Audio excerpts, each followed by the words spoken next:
This is going to be a quick tutorial that introduces the concept of changing the key of a song to match our vocal range. This can be particularly important if you're performing or if you're singing for an extended period of time. Matching up the keys or changing the keys of the song so that they're not too high or too low for your voice in particular can really save your voice so you don't lose it and so you don't hurt your voice. So I'm not a vocal teacher, I'll give you that disclaimer. I'll probably use some wrong terminology, but I play all sorts of these gigs where I have to, sometimes it's just my guitar and my voice, and I have to play for 3 or 4 hours. So this has really saved me to where I can get through a gig like that and not hurt my voice and not lose my voice. So step 1 is identifying your ideal vocal range. I know what it is for me. For me, on the guitar, it's this D all the way up to this B. That's me. I'm a bass baritone range, putting it in choir terms. If you're a tenor, it'll be slightly higher than that. If you're strictly a bass, it might be even a little bit lower than that. That doesn't mean those are the only notes I can hit. I can hit way up here on this G. I can sometimes even hit an A note up here. But it's not comfortable for me, and I can hit those as long as it's just a quick note here and there in the song. If there's tons of notes that are up here on this G or this A, I will lose my voice very fast. So that gets us to the next concept, which we'll talk about in just a second. But step 1 is identifying your vocal range. And how to do that can be tricky. So it can be as simple, though, as just if you're singing a song, does your voice hurt? Are you constantly straining when you're done singing it? Do your vocal cords feel tired or do they hurt a little bit? If so, if you're constantly straining in a song, that song is probably too high for you and you need to move the key down. Similarly, if you're just kind of graveling the whole time, and you're not, it's not sounding the way you want it, but your voice doesn't hurt, you're not straining, it might be too low for you. If you're really having trouble identifying your range, it's the kind of thing where you can find a local vocal instructor in probably one session, actually I know in one session, they'd be able to find what your vocal range is. And that would be really helpful information if you're a performer and you're having trouble figuring that out. So step 1, identify your vocal range. For me, I know I like it to be between a D and a B. Next step is identifying what's called the tessitura of a song, of the melody of the song if you're singing the melody. Okay, so I'm going to use an example of the song Wagon Wheel. The tessitura, if you think about graphing out every single note in the melody, every time that melody note is played. So in Wagon Wheel, it'd be, if we're in the key of A, me and mama like a wagon wheel. That's the melody, right? So if we graphed out every single one of those notes, we'd have a ton of notes right in the middle for all of these that are used all the time, and then there's going to be a couple outliers. So the outliers we don't worry about so much. Those are not going to really play into what's called the tessitura. The tessitura is where you're spending most of your time vocally in that vocal range, right? So in Wagon Wheel, it's this. Rock me, mama, like a wagon wheel. So we're in the key of A. It's between this A note and the C sharp. That's the tessitura in Wagon Wheel. And that's where they do it on the Darius Rucker record. So for me, right, just as a practical example, I've told you that my range is from this D to this B, is my ideal comfort range.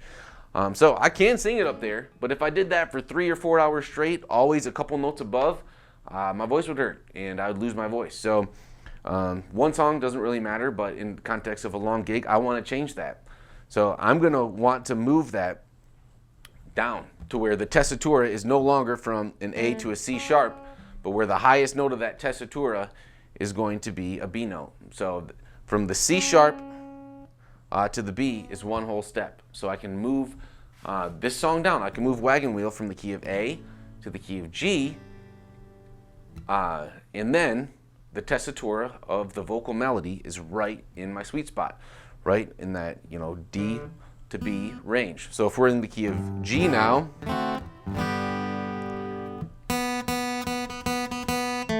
That's a B note, A note, G note.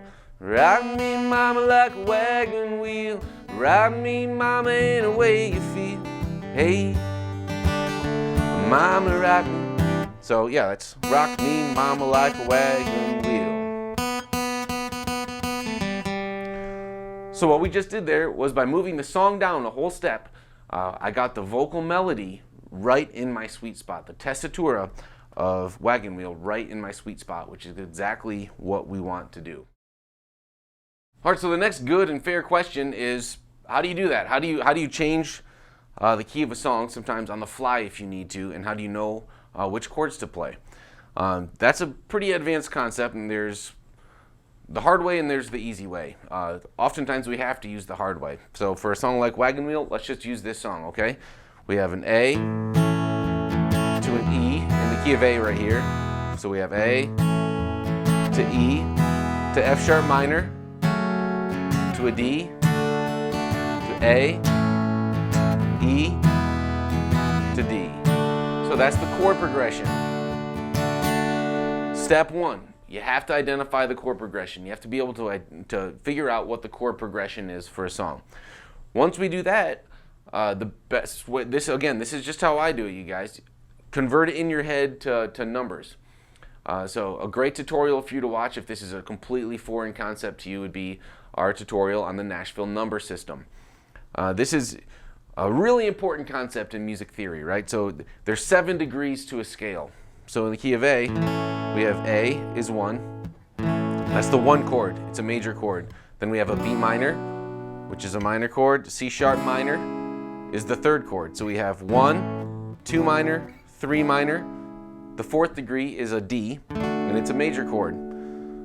So we have major, 2 is a minor, 3 minor, 4 major, 5 is major. That's an E, right? We can play that down here, same chord. So we have 1, minor 2, minor 3, major 4, major 5. The 6th chord is an F sharp in the key of A, and it's a minor chord. And then we have a diminished. G sharp in the key of A is the 7th degree. So every key, if we're talking about the diatonic scale, goes major, minor, minor, major, major, minor, diminished. And then you're back to major. So wagon wheel progression, we've got 1, 5,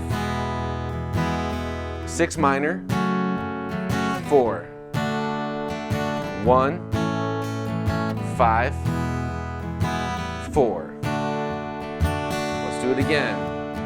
1, 5, 6 minor, 4, 1, 5, 4. So you may have seen chord charts written out like that, right? With numbers instead of letters. And the reason they do that in the Nashville number system is so that people can change keys on the spot. So you're thinking about it in terms of numbers, not letters.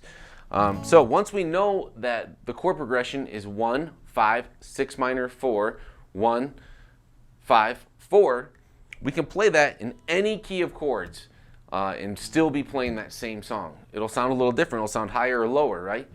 But let's go to the key of G. So A is 1 whole step higher than G. So if we wanted to move this song down 1 whole step, like I said, for me, I do, for my vocal tessitura, to get the song's tessitura in my ideal vocal range, we're gonna move down a whole step. So that's A to G. So here's an A note, here's a G note, we're going down 1 step. So now we're gonna apply that same chord progression based on the numbers in the key of G. So we know in the key of G we have a 1 chord, which is major. Again, it's always going to be in diatonic scale, major, minor, minor, major, major, minor, diminished. So in G, 1 major, 2 minor, 3 minor, 4 major, 5 major, 6 minor, 7 diminished, and we're back to 1 major. So let's just play that same chord progression, but let's think about it with numbers. So we're in the key of G now. So we're going to go 1, 5, 6 minor, 4, 1, 5, 4. Rock me, mama, like a wagon wheel. Rock me, mama, any way you feel.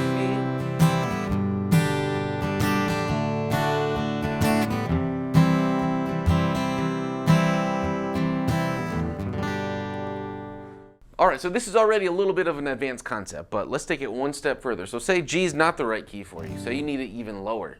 We can do what we just did in any key at all. So now that we know that it's the 1, 5, 6 minor 4, 1, 5, 4 progression, we can do it in any key. So we were just doing it in G. Say we want it even lower and we want to go to another kind of popular key of chords, we could try it in E. That'd be another step and a half down. So let's try it here. The vocal tessitura there would be.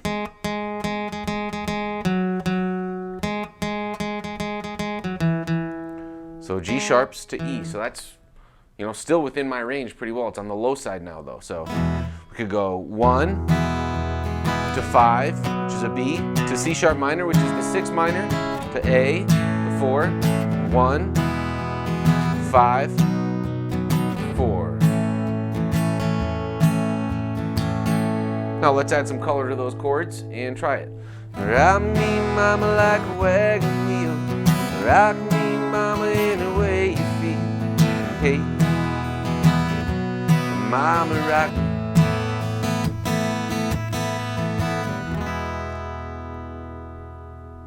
All right, so hopefully you're starting to get the idea. Once you identify the number chord chart, maybe one day even, hopefully eventually, in your head, on the spot, you can just on the fly switch the keys up for these songs to wherever you need it. Sometimes you guys, even like right now, I'm a little sick. I've got a little cold, so I might, if I play a gig, which I actually have one tonight, I might play Wagon Wheel in the key of E, because when you're sick, it's harder to hit those high notes, and especially if you have to play for a long time. And so it's a really valuable skill if we can, you know, take the time to really start getting good at that. And you're not going to be able to do it on the fly right away, but write them out. You know, take your 5 favorite songs on the site and just write them out. Write out the chord chart, translate it into a number chart, and then, you know, start playing it in different keys. If you do that 100 times over the course of the next year, you'll be able to start doing it in your head. You know, so anyway, let's talk about the easy version. That's the hard version. The easy version is, every once in a while we get lucky and we're playing easy chords with a capo. So there's a lot of versions like this on the site. So Talladega, right?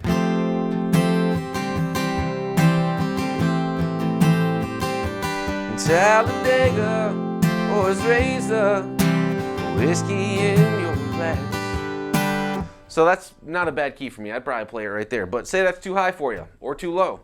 If you have a capo on, it's awesome because you can just go, oh, it's too high. I'm going to move it down.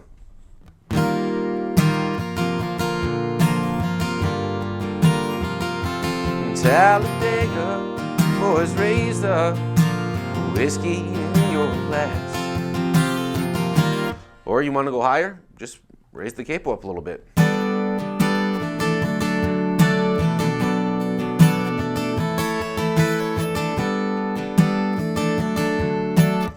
So the reason that doesn't always work is because if we don't have a capo on, you can't obviously, and you want to go down. So say you're playing in the key of G and you need to transpose it down, you can't do that because, you know, you can't move this nut. So that's the easy version, but we can only use it when we've already got a capo on and we have some room to go up or down the scale. So